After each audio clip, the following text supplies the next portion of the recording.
C'est parti pour le troisième rendez-vous de l'année du Culture Express. Au sommaire de cette émission en actualité culturelle, la conférence des ministres en charge de la culture des pays du G5 Sahel.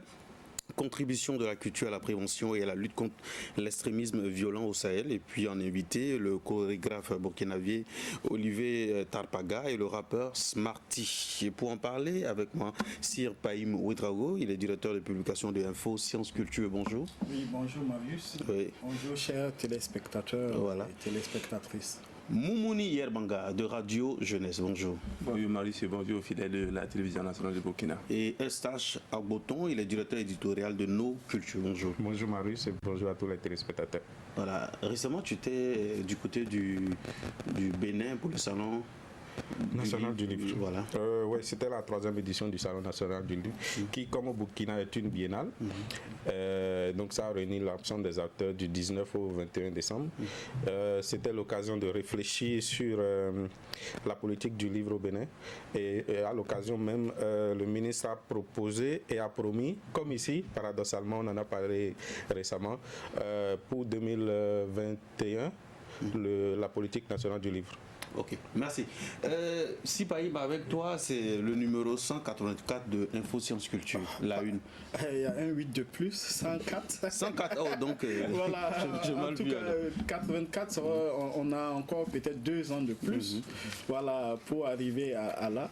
Mais justement, le 104e numéro, vraiment... On va découvrir cette une-là, donc. Justement, on a quand même des titres assez intéressants. Il y a au moins le bureau burkinabé du droit d'auteur à travers son directeur général qui fait un bilan. Franchement, je pense que c'est mon avis, hein, c'est vraiment quand même ils ont acquis où le bureau a acquis des résultats positifs parce que c'est quand même presque 2 milliards qui ont été collectés et sur une prévision de 2 milliards 300 et quelques.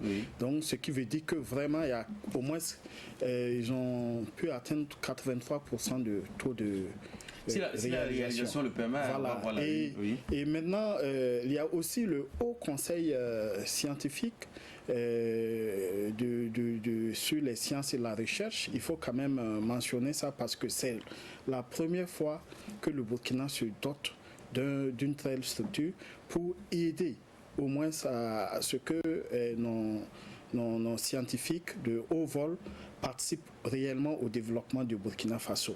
Et il y a aussi notre grand artiste, comme on dit, des Altino, quand même, à l'image d'autres artistes aussi qui ont déjà fait en tout cas un geste non déplacé interne. En tout cas, quand même, l'artiste est allé à l'arrondissement 9 vraiment faire valoir quand même sa fibre patriotique, en permettant en tout cas aux déplacés aussi de quand même bénéficier de la solidarité qu'il sied. Donc il faut vraiment saluer ça et il y a bien d'autres titres également qui sont assez intéressants et des articles peut-être qui ne sont pas à la une mais qui annonçaient de grands événements comme la conférence des ministres du G5 Sahel sur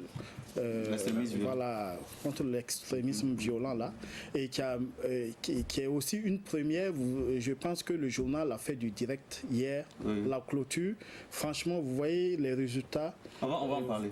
C'est très important. Merci bien. Et puis voilà, le journal aussi est disponible en fichier PDF. Et puis il y a le site web également, mais également en 2021, les gens pourront aller sur une plateforme pour retrouver presque tous les journaux du Burkina pour s'abonner. Merci Sipaïm Ouedraogo qui est le directeur de publication donc, de ce journal. Moumouni Yerbanga, je pense que Radio Jeunesse a joué le rôle d'entremetteur dans cette affaire de Malika et son fiancé. Mbissa, voilà. Tout à fait. Sur la page Facebook de la radio, il y a eu une publication où on avait ce titre-là, Radio Jeunesse francophone, média, médium ou médiateur. Parce que il y a un point d'interrogation qui est parce qu'effectivement, en 2016, c'est-à-dire il y a environ 4 années, nous avons, via donc la page Facebook de la radio, fait une publication concernant l'artiste Malika la Slameuse, avec cette question: Malika la Slameuse veut-elle vraiment se marier? Et quelques temps après donc la publication donc de cette interrogation-là, nous avons reçu un texte qui est en réalité une parodie donc du texte de Malika, le mec, enfin l'homme qu'il me faut. Voilà. Et nous avons publié justement ce message aussi lorsque nous l'avons reçu. Et quand nous avons appris récemment que Malika s'est fiancée avec un certain Momo Sari, nous sommes revenus donc sur le message. Et qu'est-ce que nous découvrons? Nous découvrons que le message que nous avons reçu là, c'était d'un certain Momo. Ok. Donc,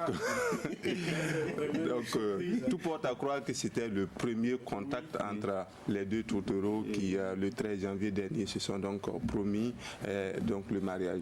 Comment est-ce que vous appréciez ça, exposer sa vie comme ça, faire une déclaration sur les réseaux sociaux? Pour moi, c'est vraiment pas s'exposer. Je pense que ça fait partie aussi de la vie de l'artiste. Hein.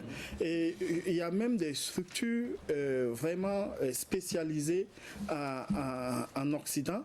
Ça veut dire qu'ils sont là spécialement pour organiser par exemple ce genre de fiançailles, ce genre de mariage, et ça veut dire qu'ils le font vraiment, comme on dit, avec beaucoup de buzz, et c'est pas pour rien que ça veut dire, notamment aux États-Unis, où vraiment les gens ont compris un certain nombre de choses, ça veut dire qu'ils transforment même ce qui semble les exposer en des opportunités de communication. Bon, on espère qu'on ne va pas arriver là et que les déconvenus aussi du couple, on va se retrouver sur la réseau social. Non, mais même si ça se retrouve, en tout cas, je pense que voilà, ils arrivent à l'exploiter. Je sais que tout en espérant que le public burkinabé soit prêt à cette je sais que nous l'avons essayé une fois de parler, de faire créer une rubrique côté jardin des artistes, mais le premier contact avec un de nos artistes c'est très mal passé. Et c'était qui? Ah non, on ne peut pas vous dire, mais je sais que en tout cas il y a eu un grand froid pendant des années avec l'artiste. Waouh. Voilà. Juste après ce qui suit, nous allons aller pour l'actualité culturelle.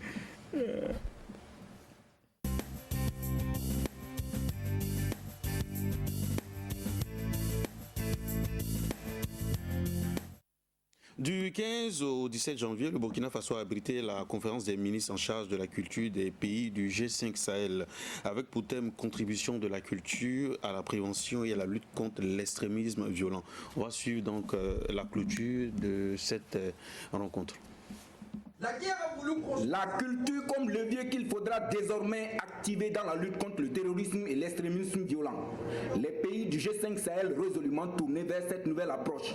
À Ouagadougou, et au terme de 3 jours d'échanges sur la contribution de la culture à la prévention de l'extrémisme violent, les ministres en charge de la culture du Burkina Faso, du Mali, de la Mauritanie, du Tchad, du Niger et du Sénégal, pays invités en tant qu'observateurs, s'engagent à puiser dans les valeurs culturelles et ancestrales pour barrer la route au terrorisme et à l'extrémisme violent.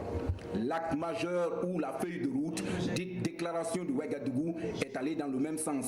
Nous, ministres en charge de la culture du G5 Sahel, réitérons la prise en compte du volet culture dans la stratégie de développement et de sécurité du G5 Sahel et des projets prioritaires définis dans le projet d'investissement prioritaire PIP du G5 Sahel. Réaffirmons la nécessité de la promotion des systèmes de valeurs en partage au sein de nos communautés, non seulement pour la paix, mais également pour le développement durable. Décidons, par le biais de la coopération Sud-Sud, de conjuguer nos compétences, nos ressources et nos expériences en vue de la prise en compte effective des systèmes de valeurs culturelles partagés, de manière à assurer leur utilisation pour construire un vivre ensemble harmonieux dans notre espace commun. À Ouagadougou, l'urgence de la lutte commande, en plus des stratégies militaires et des actions de développement, la prise en compte et l'implication effective des valeurs acteurs culturels dans les décisions de lutte du G5 Sahel à travers un programme spécial culture. Aucune hypothèse n'est à écarter sur les causes réelles de cette guerre imposée à nos États.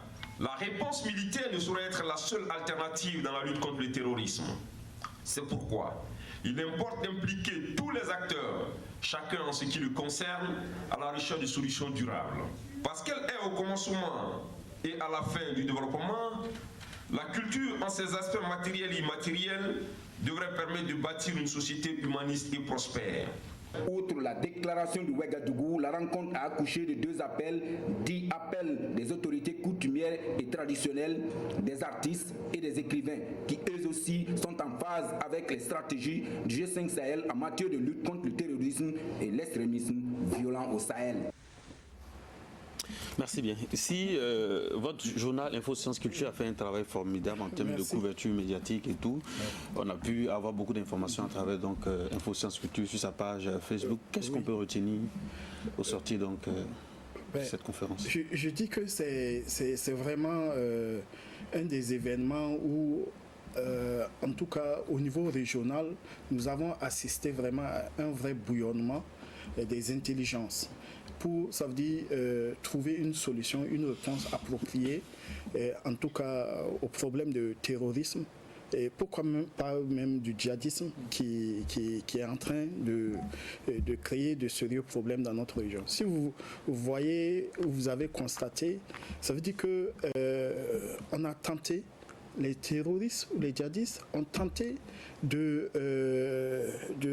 casser tout ce qui est culture au niveau au Mali, ça veut dire en s'attaquant à pas mal de monuments, etc.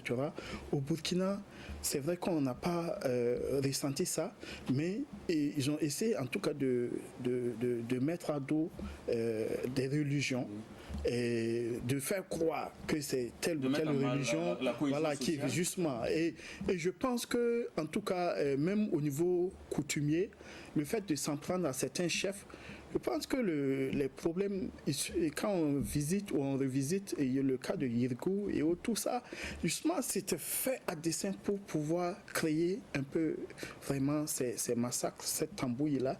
Et voilà que nous sommes retrouvés dans des problèmes. Et il y a la justice maintenant qui est obligée de réagir, il y a un certain nombre de domaines. Donc, comme le ministre de la Culture a dit, en fait, la réponse n'est pas seulement militaire. Et il faut aussi économiquement, comme le G5 Sahel a tenté de faire, de greffer l'aspect économique. Mais pas seulement militaire, l'aspect économique, mais il faut ajouter l'aspect culture et bien d'autres domaines pour vraiment conforter ce ciment-là de la cohésion sociale. Parce que sans ça, vous allez les chasser d'un côté, ils vont revenir par une autre porte ou par une autre fenêtre, et là c'est compliqué. Avec SH, moi c'est au niveau de la création, parce qu'on a vu qu'il y avait des créateurs qui ont pris part donc ces différentes rencontres-là. C'est sûr qu'il y a déjà des créations qui se font dans le domaine. Qu'est-ce que les créateurs donc peuvent apporter? Oui, ils peuvent apporter beaucoup, mais je voulais rebondir sur ce que disait le confrère. Pour moi, je me questionne en fait sur le moment de la réponse. On sait tous que dans ce genre de situation, il faut faire très attention au ciment culturel. Booster la création artistique, aller sur le terrain, discuter avec les populations. Mais pourquoi là, on attend que ça soit vraiment, je ne veux pas dire que c'est grave, mais pourquoi enfin, je me questionne sur comment ça se fait que ce ne soit que maintenant que nos ministres, nos autorités se rendent compte qu'en réalité la culture est aussi une réponse. Et ça, comme tu le disais dans la question, il y a des créateurs qui l'ont compris depuis. Il faut aller vraiment là où ça se passe, discuter avec les gens, se rendre compte de ce qui se passe. Je sais qu'il y a eu des créations justement qui sont allées sur le terrain, oui, des spectacles, des spectacles de danse, de théâtre forum et tout. Et après, dans les discussions avec les populations, vous vous rendez compte que il faut ce genre d'occasion. Il faut créer ce genre de... On a vu carrément qu'il y a des festivals qui ont pour thématique même... C'est transversal parce que quand on prend par exemple ce que la culture peut apporter, il faut aussi voir la conséquence que ces actions, l'extrémisme violent a sur la culture. Donc la culture a aussi intérêt à ce qu'il y ait cette stabilité-là au sein donc, de la zone concernée, c'est-à-dire le G5 Sahel. Donc le fait qu'il y ait cette prise de conscience, même si le confrère pense que c'est un peu tard, mais je pense que quand même c'est pas une mauvaise chose. Je pense que à travers ça, si on arrive vraiment à mettre en application ce qui a été pris à travers la déclaration de Ouagadougou, notamment à travers le dernier point où dit qu'ils réaffirment leur volonté de prendre des actions décisives à temps pour le bien de l'ensemble des populations. Je pense que ça va être une très bonne chose parce que la culture, c'est ce qui peut combattre la chose dans la tête justement même de ceux qui sont à l'origine, qui sont coupables justement de cet extrémisme violent-là. Parce que ce sont des êtres humains, ils sont sensibles et là, cette porte-là à travers laquelle on peut entrer vers eux pour sensibiliser. Ils peuvent même devenir justement des frères et voilà. Et puis c'est l'occasion de saluer le travail remarquable de certaines structures qui sont, comme Essach l'a dit, qui sont allées même sur le terrain, qui ont fait ce travail-là, et souvent dans des conditions extrêmement difficiles, véritablement exposées. Oui, voilà. Pour finir. Moi, j'aimerais tout simplement dire que ce que Essach dit là, c'est peut-être que beaucoup de Burkinabés peut-être n'ont pas suivi un peu comment les choses se sont passées. Parce qu'on sait que, par exemple, au niveau du ministère de la Culture, il y a eu, par exemple, une étude, comme on l'avait déjà évoqué. Une étude, ça prend minimum 2 ans, quelque chose comme ça, avant d'être restituée. Donc, si on impacte ça sur un peu sur le nombre d'années depuis la première attaque, ça veut dire qu'en fait, les gens ont rapidement réagi. Seulement, il faut vraiment, ça passe par des étapes. Voilà. Et la société civile, à travers le Ciné Droit Libre, bien d'autres, ils ont réagi. Et également l'association Dialogue sans frontières de son Excellence Philippe Savadogo, avec le symposium régional sur la cohésion sociale. Ça a été le cas. Et on a vu que cette année, même le ministère est chargé de la cohésion sociale du MATDC, le ministère de l'administration territoriale, de la décentralisation, la cohésion sociale. En fait, au niveau politique, on a ajouté la cohésion sociale. Ça prouve que vraiment il y a eu quand même une réponse au phénomène du terrorisme. On va terminer.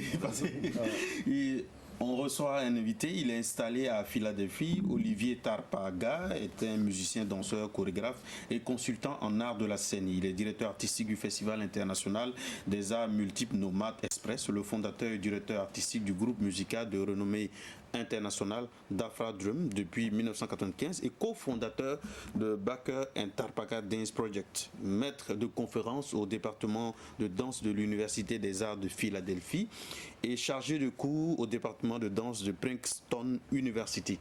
Et voilà, on a juste circonscrit, hein. Il y a tellement de choses à dire sur vous. Bonjour. Bonjour. Alors, on va parler en français. Oui. Et puis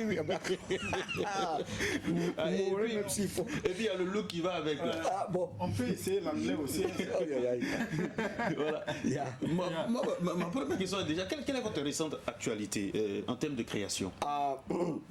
En fait, je viens juste de finir la tournée de ma pièce When Birds Refuse to Fly, en français Quand les oiseaux refusent de voler, qui a une pièce qui retrace un peu la relation entre les Africains et les Afro-Américains. Bon, pourquoi est-ce que je suis arrivé à cette idée? En fait, la pièce est basée sur la musique de l'orchestre Super Volta.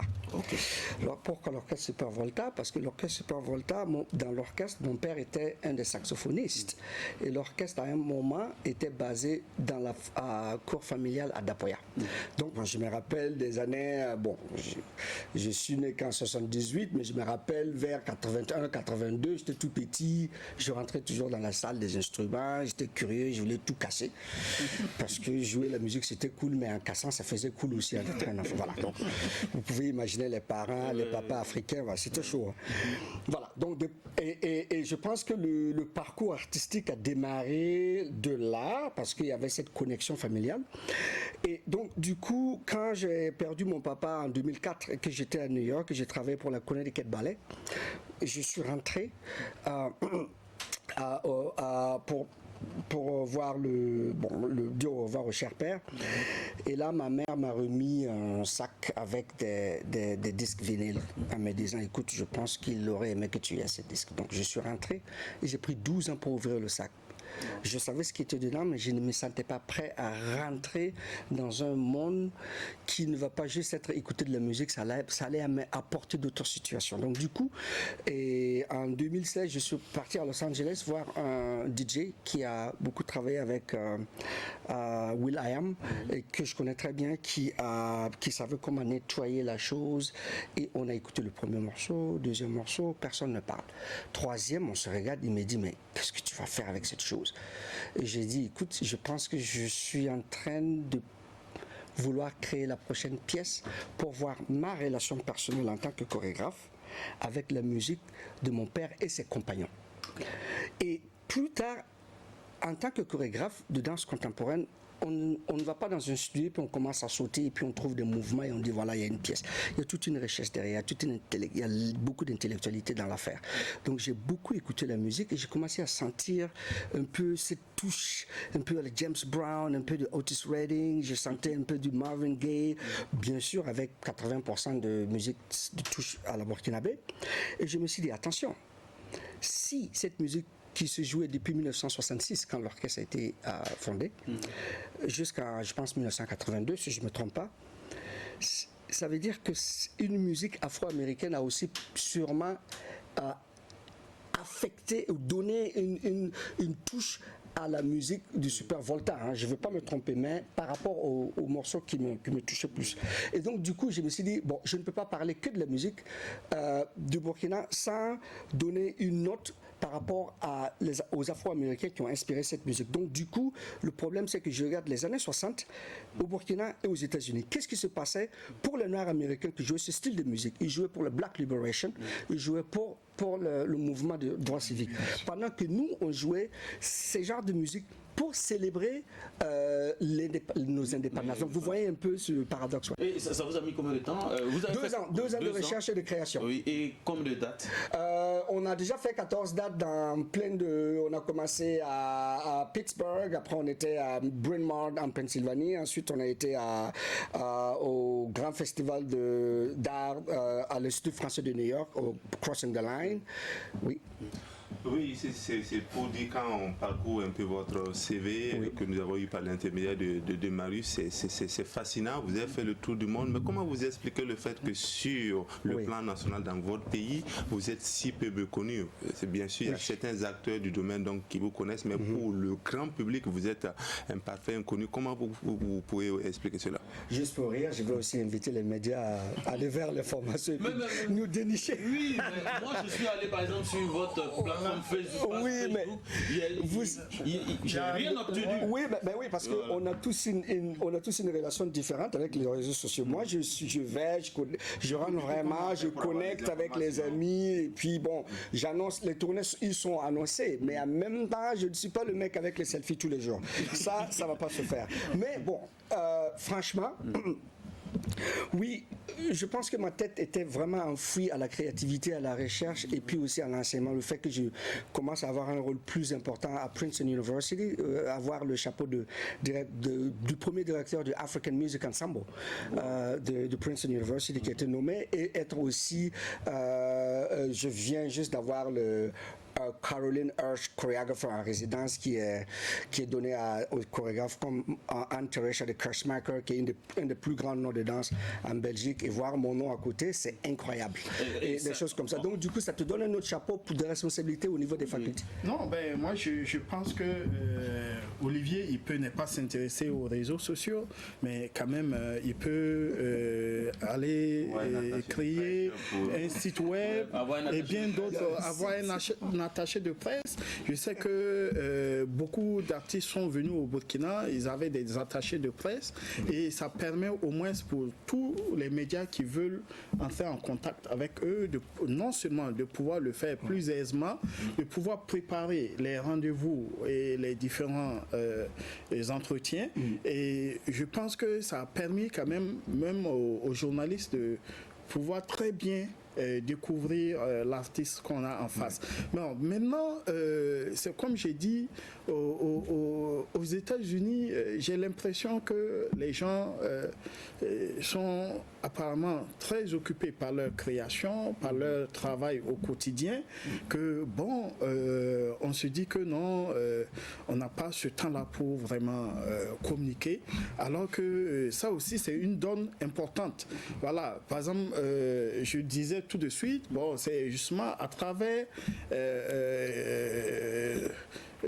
disons une visite au Burkina qu'on a découvert par exemple Souleymane dit Solo, Badolo, qui est aussi un grand chorégraphe aux États-Unis et également un très grand danseur. Voilà, la musique contemporaine. Donc, je pense que même entre eux, quelquefois, ils peuvent échanger, faire des créations ensemble pour qu'on sente que vraiment il y a une mutualisation des énergies pour mieux porter un peu le Burkina à l'extérieur. Non, pour revenir sur la question de la com, je me dis peut-être que jusqu'à maintenant, il n'a pas encore vu l'importance. Mais pour nous autres, de notre lecture, de notre point de vue, c'est important de savoir qu'on a des ambassadeurs à l'extérieur du pays qui font des choses, qui bougent. Même quand ils sont loin, ils arrivent quand même, à travers votre création, vous dites que vous questionnez la relation entre l'Afrique et donc voilà, c'est important de prendre ça en compte et de parfois venir voir comment ça se passe ici aussi. Moi, je vais dans la parler création. des cours que vous donnez donc dans cette prestigieuse université. Comment est-ce que vous êtes arrivé à intégrer l'université et c'est quel type de cours que vous donnez? C'est sur la danse africaine, Bissa, pourquoi pas? Allez-y. La guitare Bissa, beaucoup, hein, ça m'inspire beaucoup. Ok. Ça fait 18 ans que je suis aux États-Unis et ça fait quand même 15 ans que je travaille en tant que professeur d'enseignement d'université, en commençant par l'Université de Californie à Los Angeles, UCLA, où j'ai été faculty de 2004 à fin 2009. Après, j'ai été affecté à Ohio State University, qui est, je pense, la plus grande université de plus de 65 000 étudiants à Columbus, dans l'État de Ohio. J'étais 5 ans. Après, on a été à l'Université de Iowa University à Iowa City, où c'est l'université qui a le meilleur département comment tu appelles ça, de writing, d'écriture et de Scénario. non, comment on appelle ça, bon, je perds un peu mes mots, mais pardonnez-moi, où j'ai travaillé aussi 1 an, et après j'ai fini à Philadelphie parce que l'Université des Arts, où on a eu cette position, qui est le 4e meilleur département de danse aux États-Unis, où vous avez plus de 200. Et maintenant, j'ai été déniché par une grande dame qui a vu mon travail et qui m'a invité pour juste enseigner une classe de danse contemporaine à Princeton. Donc j'ai fait la classe et après elle m'a réinvité pour faire un autre travail. J'ai fait. Donc ça a vraiment commencé petit parce que pour moi Princeton c'est presque je tremblais. Et donc du coup et la directrice qui est Susan Marshall qui est un grand nom de la danse contemporaine dans le monde, dont depuis le Burkina je connaissais son nom, que j'ai rencontré et qui m'a dit ok, on te donne un truc d'un semestre et puis bon c'est à toi maintenant de prouver. Je suis allé et pap, après c'est l'histoire qui est partie. Ça fait 5 ans. Prouvé avec quoi? J'enseigne la danse contemporaine avec une touche africaine. Et c'est de là que le département de musique m'a aussi, il y a une danseuse qui faisait son doctorat au département de musique qui est allée parler de mon travail. Et donc il y a un professeur d'origine ghanéenne, Kofi Agaou, qui est très connu aux États-Unis comme un des plus grands écrivains de la musique ethnomusicologie en Afrique, qui m'a appelé et j'ai travaillé autour des musiques mandingues. Et depuis, ils m'ont attrapé, j'ai eu le poste On va aller pour la dernière question. En parlant de chorégraphie, de danse, tout ça, on imagine que vous exploitez la musique. Oui. Quel type de musique est-ce que vous pensez justement à certains artistes, à certains types de musique de votre pays, notamment le Burkina? Vous savez, déjà, depuis 18 ans, je rentre au Burkina 2 fois par an. Ça, c'est pas négociable. Je rentre au Burkina 2 fois par an. Et en fait, bon, en même temps, ça va, cela va peut-être vous rendre triste, mais je fais bouger tellement de musiciens burkinabés aux États-Unis que je fais venir. Chaque année, je fais venir au minimum 2 à 4 musiciens. Chaque année. Je les amène à Princeton parce qu'en tant que directeur du African Music Ensemble, j'ai un budget annuel qui est pour moi d'amener des musiciens de l'international pour travailler avec les étudiants et faire un concert. Et à Princeton, ils m'appellent le monsieur populaire parce que chaque fois que je fais un concert autour de l'Afrique, on n'a pas de place. Et il y a tellement... Donc je viens de faire venir Mamadou Diabaté, qui vit à Vienne, qui est venu en une semaine, voilà, qui est venu une semaine à Princeton. Et ça a été pour un balafoniste de cette taille qui est venu à Princeton représenter le Burkina, c'était fort. Donc je vais venir comme Boubacar Djiga, papa, qui joue avec Smarty, qui est là, qui est venu, je sais pas, plus de 10 fois travailler avec moi, et Flaté Dambélé, et voilà. Donc je fais bouger beaucoup de musiciens aux États-Unis chaque année depuis des années. Et là, je fais venir un danseur, Romial Kaboré, qui viendra. Puis je vais présenter son solo à Princeton autour de son travail, Romial Sandé, pour qu'il soit vu. Et ça, c'est bientôt en mars. Et j'ai 2 musiciens que je ferai venir à la fin de l'année. Donc, c'est quelque chose qui ne change pas parce que j'ai cette attache avec le Burkina. C'est pour cela que je rentre chaque année pour rester, pour garder la source, pour continuer à aussi investir. Hein. Merci bien, merci d'être passé. Merci. Et voilà. Et restez avec nous. Le temps qu'on annonce le prochain invité, ça marche. Juste après ce qui suit.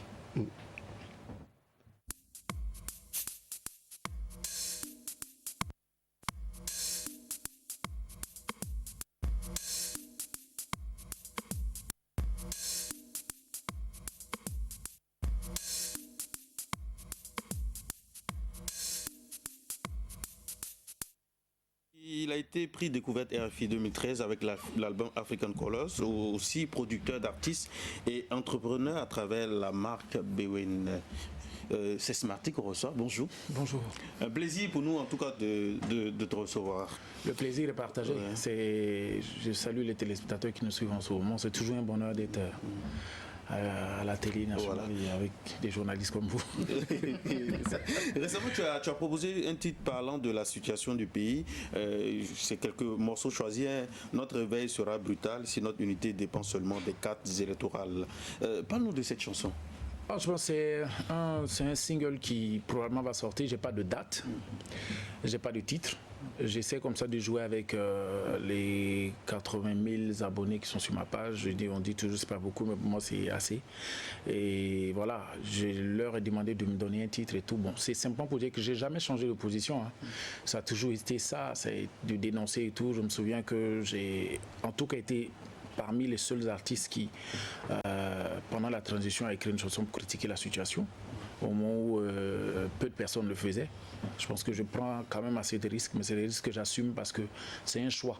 Ça peut jouer même économiquement sur ta personne parce que tu es peut-être attaqué d'une façon ou d'une autre, mais c'est un choix de vie, c'est un choix artistique. Je suis heureux quand je le fais, heureux quand je suis au milieu de certaines personnes, j'écoute ce que les gens disent. Souvent, on a trouvé que tu as été très frontal dans cette chanson. Il y a des moments, tout va selon l'inspiration. Hein.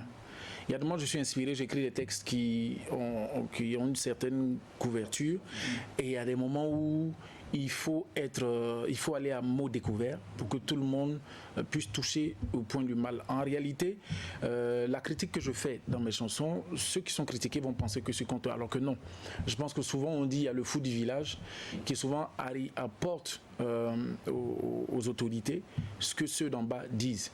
Les conseillers, pour moi je dis, les conseillers disent toujours pas ce qui est la vérité. La réalité elle fait mal, mais c'est important toujours de lui dire. Bien sûr, et puis bon, je pense qu'il faut aussi accepter que l'artiste évolue un peu, voilà, dans cette manière de concevoir sa musique.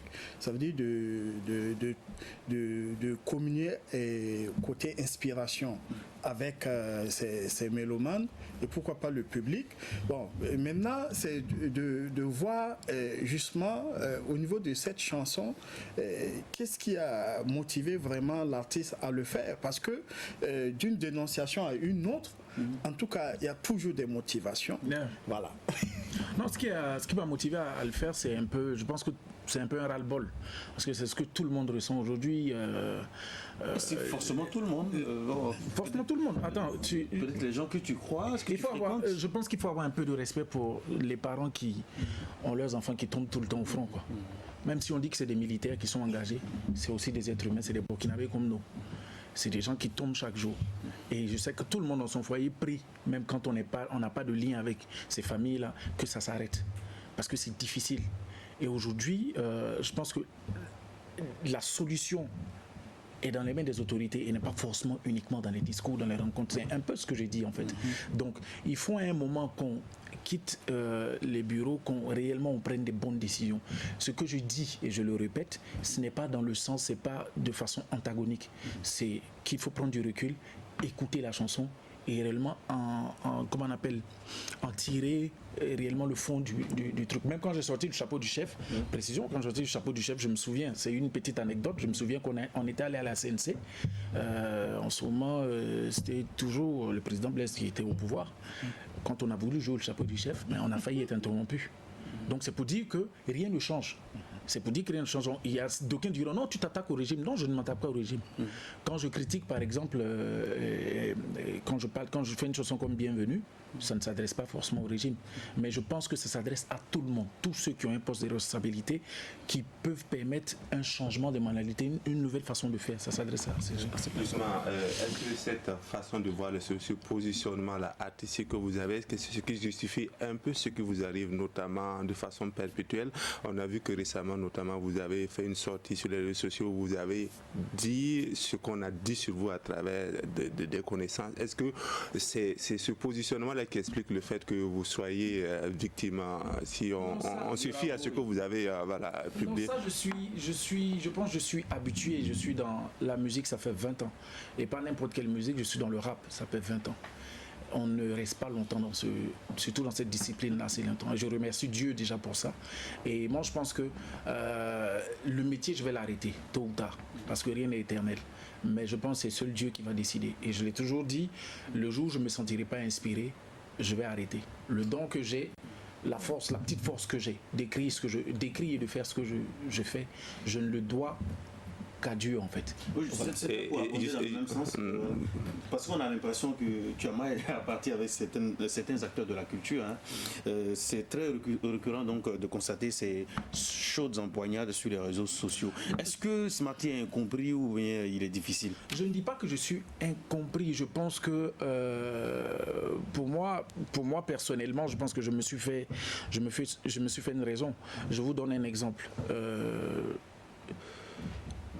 Avec Yélène, avec mon groupe, j'ai fait d'énormes choses. J'ai l'habitude de dire en toute humilité, je dis, je vois pas, il n'y a rien de nouveau sur le soleil pour moi. J'ai tout fait avec Yélène, j'ai tout fait en solo. Quand tu arrives à ce stade, tu te dis, qu'est-ce que je peux bien apporter à mon pays? Pas uniquement à un public, à mon pays.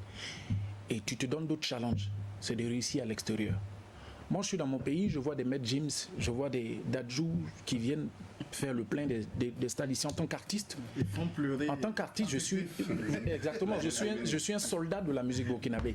Et quand je vois cette conquête-là dans mon territoire, tu as un orgueil, ça te fait mal.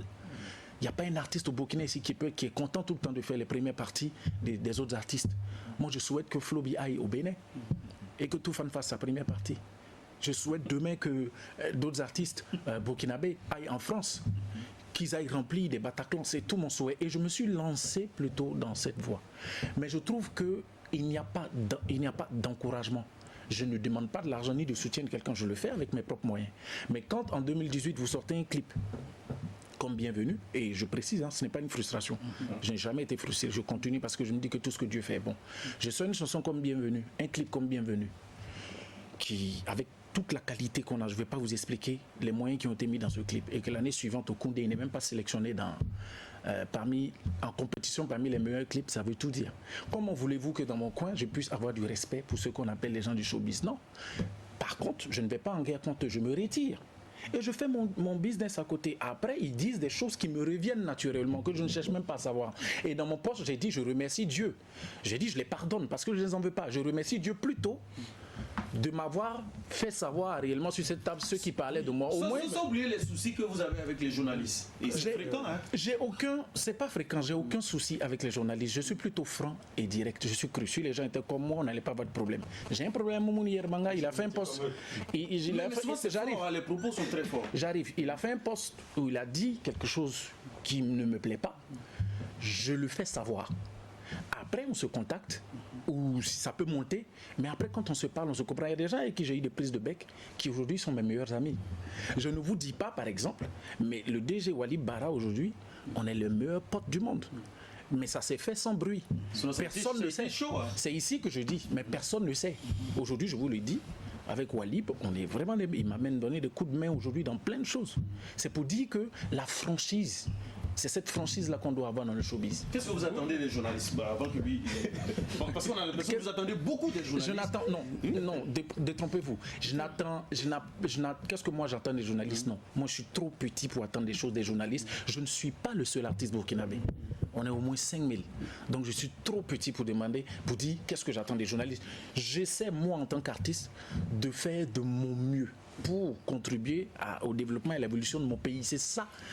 Parce que je pose cette question parce qu'il y a eu un poste. C'est ça mon premier souci. Il y a eu une grosse attaque des journalistes, burkinabé. Oui, il y a eu ce poste où on mettait pratiquement tout le monde dans le même sac. Tu parles certainement, je ne vais pas citer le nom de la personne, mais j'aimerais qu'on dissocie les choses.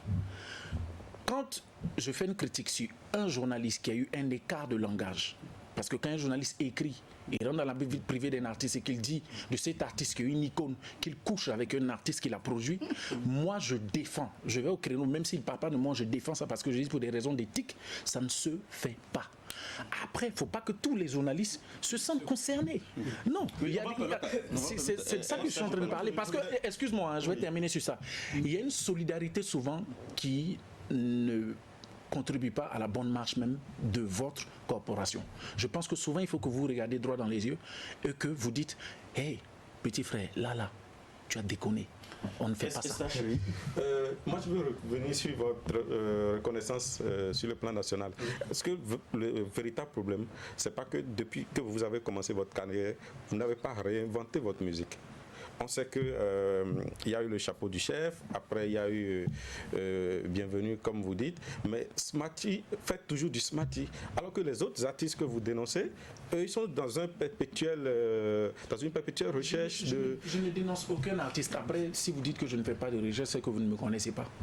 Je pense que quand j'ai fait toute ma carrière avec Hélène, quand je reviens en solo et que je fais un album uniquement avec des instruments traditionnels, ça n'a jamais été fait. Enregistrer en live, ça n'a jamais été fait. Dans le rap, en tout cas, rarement. C'est des gros risques que j'ai pris. Je suis allé en instrument, rien qu'avec des instruments traditionnels. Avec Kalenga, c'est un j'arrive. Non, mais pas avec des instruments traditionnels. Voilà. Ça, c'est une précision. Donc, les gens apprécient quand même. Oui, mais j'ai fait une innovation. Après, comme je dis, moi, je n'aime pas la routine. Je suis toujours dans la recherche, je suis toujours dans la création. Et petit bémol, je ne critique pas les autres artistes. Non, je n'ai pas la science infuse. Je ne dis pas que j'ai choses comme on appelle, j'ai le remède spécial qui va faire changer les choses. Je dis seulement, tout un chacun dans son côté, quand il se bat, si on avait la même vision et qu'on avait ce petit orgueil-là qui fait qu'à chaque fois, au lieu de se battre pour être en tant qu'artiste mieux vu sur l'affiche, sur la première partie du concert de James, on devrait se battre pour faire des concerts ici où on remplit des stades et choses comme on appelle, et avoir peut-être des James en première. C'est de ça que je parle. Moi je voulais savoir, est-ce que le fait que Smarty est en train de porter d'autres casquettes actuellement, est-ce qu'on doit s'attendre logiquement à ce que quand même à une retraite pratiquement, bien qu'on sait qu'au moins un artiste prend rarement de retraite. Voilà. J'ai toujours construit ma carrière réellement sans rien calculer. Je vais dire, je laisse Dieu porter mes trucs. Après, je me donne la force de pouvoir avancer. Je pense qu'aujourd'hui, naturellement, j'ai donné toute ma vie au métier. J'ai donné toute ma vie à truc. Et il y a une image qui est restée dans ma tête quand je t'ai quitté en Côte d'Ivoire, je t'ai venu nouvellement. Je n'étais même pas encore artiste. C'est lorsque j'écoutais à la radio, c'était à la RNB même, on parlait du cas du papa Georges Ouedraogo.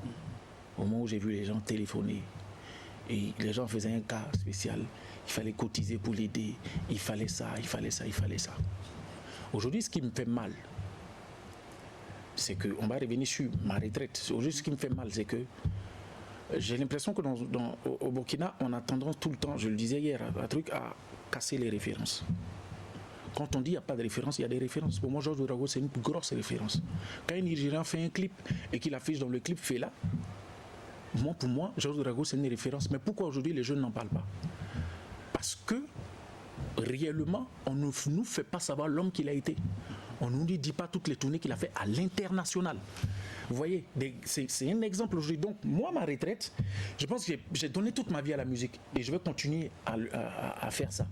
Maintenant, pour ce qui est de ma retraite, j'essaie juste de rentrer dans l'entrepreneuriat, d'apprendre avec des personnes, d'approcher des personnes qui m'apprennent autre chose. J'ai une image à vendre, donc je sors, je fais c'est même pas de la production. J'essaie de créer une plateforme pour que des jeunes puissent s'appuyer dessus et être connus. Il y a dans le même sens parce qu'on sait que vous avez un jeune dans vos filets, si je peux me permettre, Aldrich, que vous communiquez beaucoup sur lui. Est-ce que Smarty, dans l'avenir, va se consacrer exclusivement à ça? Est-ce qu'à travers ce que vous avez vécu en tant qu'artiste, est-ce que vous pensez que vous avez des armes pour mieux lancer des artistes tels qu'Aldrich? Je fais pour Aldrich ce que j'aurais voulu pour moi. Après, je ne suis pas maître de ce qui va se passer pour lui. Il a son étoile, il a sa chance. Aujourd'hui, j'entends beaucoup de gens dire « Oui, si on n'évolue pas, c'est à cause des vieux, ils sont là, ils ne nous font pas la place. » Si Yerbanga est un artiste qui est né, qui doit changer la donne dans la musique, qui doit influencer le Burkina, qui doit être numéro 1, je n'y peux rien. C'est son destin, c'est son étoile. Quel que soit tout ce que je vais faire, je ne pourrai pas. Parce que c'est Dieu qui l'aura décidé. Donc je dis, il faut travailler. Simplement, il faut travailler. Il faut se donner les forces de l'ambition et aller. Il faut arrêter de dire, je vise le local. Voilà, justement, c'est pour abonder dans ce même sens. Vous êtes un... Bon, moi, je vais te tutoyer. Hein. Non, vas-y, voilà. vas-y. Ça fait 20 ans que tu es dans la scène musicale. Pourquoi on n'arrive pas à avoir des stars de dimension internationale au Burkina Faso? Qu'est-ce qui coince véritablement? Si vous dites pourquoi on n'arrive pas à avoir des stars différentes, ça me fait rire. Parce que vous avez eu des stars. Vous avez des stars. Yélène, c'est Yélène, c'est une référence. Désolé de prendre, j'aime revenir en arrière parce que Yélène, c'est une référence. Aujourd'hui, vous avez des groupes comme Toufan qui disent qu'ils sont inspirés de ce groupe. J'arrive. Vous avez des Ibawan qui disent qu'ils se sont inspirés. Ça coince parce que, voilà, comme je dis, on n'entretient pas les références, on ne couvre pas les références, on détruit les références. Il n'y a pas un problème de création? C'est pas une histoire. De quoi tu me parles? D'influence, de personnes influentes dans le showbiz également. Qu'est-ce que tu parles? Mais les personnes influentes du showbiz, on les connaît tous. Après, je dis aujourd'hui qu'il n'y a pas un gars dans le showbiz. Je mets quiconque au défi. Je suis franc dans ce que je dis. Il y a pas le problème qu'on a, c'est qu'il n'y a pas un gars dans le showbiz aujourd'hui qui peut prendre son téléphone et puis appeler et décanter une situation de l'autre côté. Les journalistes disent qu'il n'y a pas d'artiste à l'international. Est-ce qu'il y a un journaliste à l'international? Citez-moi un journaliste qui est connu à l'international.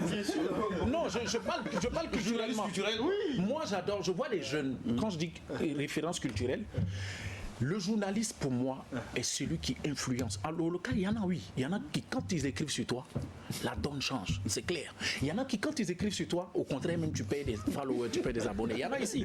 Et moi, il y en a particulièrement, je ne veux même pas qu'ils écrivent sur moi. Parce que l'influence est négative, ils ne sont pas crédibles. Ok. Parce que c'est important, il faut au moins qu'ils disent. Ils sont pas, je t'explique pourquoi ils ne sont pas crédibles. Un journaliste qui vient dire, par exemple, Smarty, bienvenue, c'est nul. Je trouve que c'est pas bon, machin, tout ça. Et après, il va faire le commentaire d'un autre artiste qui, je sais pas comment expliquer, excusez-moi, hein, je veux pas manquer de respect à X ou Y. Avec, il va faire le commentaire sur une œuvre qui est un peu limite. C'est de ça que je parle. C'est de ça que je parle. On a vu que depuis la semaine passée, il y a un mouvement de clash qui est en train de se faire donc, dans le rap burkinabé, impulsé donc, par Joey le soldat. Il y a des freestyles et tout. Qu'est-ce que tu penses de ce mouvement de clash là? J'ai 40 ans. J'ai une femme, j'ai 2 enfants, j'ai un père à qui j'envoie chaque jour de quoi à vivre. J'ai une mère dont je m'occupe et j'ai plus de 19 ans. Je pense que j'ai passé l'âge pour ce genre de choses-là. Oui, mais il y a les artistes, bon, c'est pas le même exemple. Il y a par exemple un Booba en France, il est plus âgé que toi, mais il continue de faire le clash par exemple. Mais Booba c'est passe-parti. Booba a un public peut-être qui comprend ça. Booba c'est sa logique. Après, les titres qui font les disques d'or de Booba, c'est pas les titres où il en clash. Je mets quiconque les Donc tu comptes ce mouvement Je ne suis pas contre, c'est dans l'esprit du hip-hop. Qui est dans le hip-hop comprend que c'est dans les règles et dans l'art du hip-hop. Après, chacun fait un choix. Moi, je juge simplement que pour l'âge que j'ai, aujourd'hui, mon image est associée à des campagnes avec l'UNICEF. Aujourd'hui, je suis ambassadeur de Save the Children. Vous me voyez, moi, descendre en train de faire des clashs avec des enfants qui, peut-être si j'avais commencé à certains même, qui pouvaient être mes gosses. Après, j'ai du respect. J'ai du respect pour cette discipline-là, parce que c'est le hip-hop, mais je ne peux pas le faire. C'est pour ça que tu prends le rap utile? Non, le rap utile, c'est... Je pense qu'aujourd'hui, vous voyez, chaque jour on est en train de se faire canarder au nord. Au niveau de la situation politique, c'est compliqué. La situation au niveau économique, c'est tendu. Les gens ont des difficultés à joindre les deux bouts. Je ne veux pas en rajouter en amenant un esprit de guerre. En tout cas, moi, Smarty, ce n'est pas mon rôle. Oui, tout à fait. On a vu justement à travers l'écran et avec la complicité de la réalisation, j'allais dire une photo où on vous voit avec votre ancien compère Mandoué. Et on a vu justement il y a peu de temps à travers l'émission Cocktail justement une scène partagée entre les deux ex-complices donc de Faso Combat. Est-ce que c'est possible, c'est vrai, on n'a pas d'exigence à votre endroit, est-ce que c'est possible de, ne serait-ce que par une collaboration, de voir un peu, parce que je suis content de vous entendre parler de Yélène à maintes reprises, est-ce que c'est possible que l'on puisse voir Yélène un jour de nouveau? Oui. Oui. Justement, est-ce qu'il y a des signes, en tout cas, qui le montrent, qui donnent cette espoir? En fait, vous voulez me faire dire que non, c'est pour dire, il n'y a pas de problème. Mais je vous le dis sincèrement, il n'y a pas de problème avec Mandoué, absolument pas de problème. On a pris le vol ensemble, d'ailleurs, à la fin du FEMIA pour rentrer à chose comme on appelle à Ouaga. Est-ce que c'est possible de nous voir un jour? Oui, c'est possible. Si Dieu décide ça se fait, ça se fait. C'est possible. C'est pas... Je ne suis pas contre, Mandoué n'est pas contre, mais je pense qu'il a son programme, il est reparti au Tchad parce qu'il est sur un truc de création qui mêle les enfants avec la musique, il est allé au Tchad, donc je lui souhaite bonne chance par rapport à ça. Donc je pense qu'il y a beaucoup de respect entre lui et moi. Et aujourd'hui, les années passent, beaucoup d'eau à passer sous le pont. Donc, si vous voulez savoir, la question à savoir, est-ce que c'est possible de nous voir un jour? Oui, c'est possible. D'accord. Okay. Aujourd'hui, c'est une carrière d'entrepreneur. Oui. Voilà. Comment ça se passe bien, cette carrière-là, et surtout le projet B1? Ça se passe super bien. Il y a quelqu'un qui est dans l'anonymat, il ne veut pas que je cite son nom, mais je pense souvent on croise des personnes qui nous ouvrent la voie. Smarty, c'est pas parce que je suis fort, c'est parce qu'aussi, il y a Dieu met sur ta route des personnes qui te font comprendre qu'au-delà de la musique, tu peux aussi investir dans ça et ça va marcher. Ça a été le cas de B1. C'est un entrepreneur, un jeune entrepreneur, un commerçant qui m'a approché, qui m'a exposé l'idée et tout. On a discuté et tout. Et après, B1 est né. B1 fonctionne aujourd'hui. Je suis content. Et je suis content de l'adhésion même du public. Après ça... De rappeler quand même ce que c'est que B1 pour que les téléspectateurs puissent... B1, c'est en anglais et en moré. B1 pour to be one, c'est-à-dire everything you do. Be the one dans tout ce que tu fais. Essaie d'être le meilleur. Essaie d'être le premier. Et dans tout ce que nous devons faire, tant qu'on n'est pas unis, on ne peut pas arriver. Donc, B1. Et quand tu fais quelque chose, il faut être le numéro 1. Et en moré, biwane, bouma soma wetamti soma ni fo biwane bouma. Donc le dernier album de Smarty c'était en 2012. Le dernier album c'était en 2012. Oui. On attend toujours. Hein. On attend. Qu'est-ce qui coince? Il n'y a rien, il n'y a absolument rien qui coince. Ce qui coince, c'est mes ambitions. Parce qu'aujourd'hui, je pense que c'est pas, le système est fait de telle sorte que on est à l'aise quand on n'est pas pressé de sortir un album. Aujourd'hui, je sors un album, je le mets sur iTunes. Les gens, comment on appelle, vont le truc, vont le télécharger, machin, tout ça. Je suis plutôt aujourd'hui en train de penser à créer une plateforme. Et je réfléchis avec plein de gens à créer une plateforme où véritablement on va vendre notre musique. C'est à ça que je pense. Donc, je vais sortir l'album. Mais j'ai pas envie de sortir un album et de passer de bureau en bureau pour vendre pour vendre mes CD. Je ne vais pas le faire. Et comment est-ce que tu as... On a eu à poser un peu en off. Comment est-ce que tu as trouvé l'année 2019 en termes de spectacle au Burkina Faso? Toi, tu me fais parler. En fait, on a dit des choses en off. C'est l'occasion. En toute honnêteté, les gens me connaissent. Après, je pense que quand vous m'invitez à votre émission, vous savez que je n'ai pas la langue de bois. Mais quand je venais, madame m'a dit attention, il ne faut pas insulter tout le monde. Je dis non, je ne suis pas. Non, c'est pour dire que moi, je lui ai dit à lui, je dis, mais c'est sans porter de jugement négatif sur tous ceux qui ont fait leur projet et tout. J'ai dit que je trouve simplement que, même moi, dans le lot, je trouve qu'on n'a pas fait mieux en 2019. Aujourd'hui, je vois, on dit personnalité de quoi? Machin de ça, j'ai dit, oh, c'est bon tout ça. Mais sauf que, de 2018, je t'explique, il ne faut pas me faire parler. De 2018 à 2019, je trouve qu'on a un peu régressé au niveau de concert. Parce qu'aujourd'hui, si il y a une nouvelle donne qui est là, les gens disent ouais, concert spécial, allons c'est NASA, 20 000 francs, machin, tout ça. On crée le concert, les parrains payent au moins 100 tickets, 300 tickets, 200 tickets, on se balade, on distribue les trucs gratuitement. Désolé, je suis cru, hein. On distribue les tickets gratuitement, les gars ils font le plein et puis on dit oui, on a réussi un concert de 600 places. C'est devenu le concept aujourd'hui, ça marche. Après c'est quand même du bon marketing. Non, c'est pas du marketing, on se ment à nous-mêmes. Parce que quand tu es là et que tu as un public, tu sais que c'est pas forcément un public qui est venu payer pour rentrer, tu te mens à toi-même. Après, il y a des concerts où il y a trop de salamalek, il y a un concert, c'est un concert. Un concert, c'est pas un où, comment on appelle, X doit après, je veux pas dire des choses. Mais je dis simplement que cette année, tu étais d'accord avec moi pour dire qu'il n'y a pas eu ce concert où on est allé au CIAO. J'arrive. On a eu 6000 personnes dans une salle avec un artiste burkinabé. On a la Maison du Peuple, on a fait le plein, 3000 personnes, machin de ça. Il n'y a pas eu ça. Donc c'est simplement pour dire qu'il faut, même moi je suis concerné, qu'il faut qu'on se réveille et que réellement, à un moment, qu'on se relance encore aussi des défis. Quoi. Voilà. Ça va être la dernière question. Je sais que vous avez parlé de plateformes que vous comptez mettre en place. Au-delà de ça, quelles sont les perspectives à moyen et long terme donc, pour Smarty? À moyen et long terme, déjà, c'est effectivement, Inch'Allah, sortir un album, sortir l'album, enfin.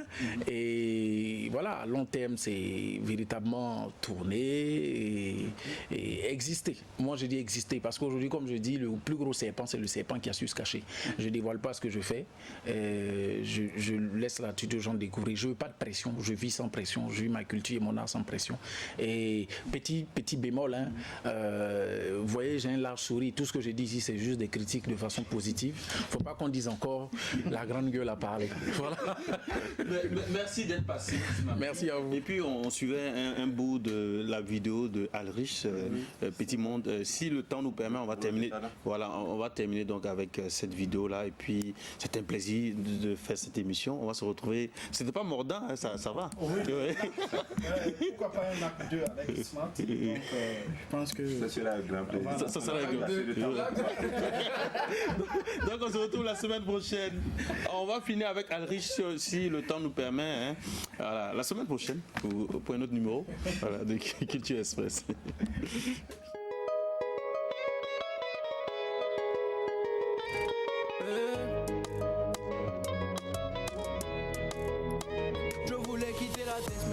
M'a rattrapé, petit avait plein de rêves, la méchanceté de l'homme me fait mal à la tête, mais il n'y aura jamais de trêve, on se bat, on se débat, tout ça pour les loups, Dieu nous donnera chacun ce qu'on a mérité, regarde-moi dans les yeux, dis-moi ce que tu ressens, je veux la vérité, rien que la vérité, dehors c'est violent, rentre à la maison, combien de tes potos ont fini en zombie, petit je te dis, fais-toi une raison, ils nous rendront jamais tous ceux qui nous ont pris, bloqué dans le Banks, je dois trouver ma voie, solo dans ma paranoïa, dis-moi ce que tu sais, je te dirai ce que tu ne sais pas, ce que tu ne sais pas, je les vois pas, je suis dans mon petit monde, la haine des je t'aime dans mon petit monde, tout est spécial dans mon petit monde, solitaire dans mon petit monde, certains ont brûlé les sentiments pour faire du papier en faisant sans parler le barillet. D'autres ont pensé aux études, ont eu de gros diplômes avant de finir sous-payés. J'ai compris une chose, les corbeaux sont tristement plus nombreux que les colombes. Ne leur en veux pas, si parfois ça sent un peu, c'est juste que la vie les cogne. On n'est pas inconscient, on est incompris. Père et fils, conflit de génération. T'as juré que t'étais mon frère, tu me souhaites le pire. Il faut croire que Judas a eu beaucoup d'enfants. J'ai tout donné dans mes souvenirs, ça n'a jamais suffi. Demande à Chinois si le monde s'effondre. Je m'enferme dans mon petit monde. Je les vois pas, je suis dans mon petit monde. Petit monde, petit monde. La haine des je t'aime dans mon petit monde. Petit monde, petit monde. Tout est spécial dans mon petit monde. Petit monde, petit monde. Solitaire dans mon petit monde. Petit monde, petit monde. Je suis tellement différent, c'est pas grave si je finis solo. Pour ça je suis désolé, mes sentiments sont sous l'eau. Laisse-moi dans mon monde, ça me fait du bien d'être isolé. Pas d'humeur à rigoler, pas d'humeur à rigoler. Oh là là, je me cache dans mon monde, y a plus rien autour, juste moi et mes démons. Oh là là, je me cache dans mon monde, y a plus rien autour, juste moi.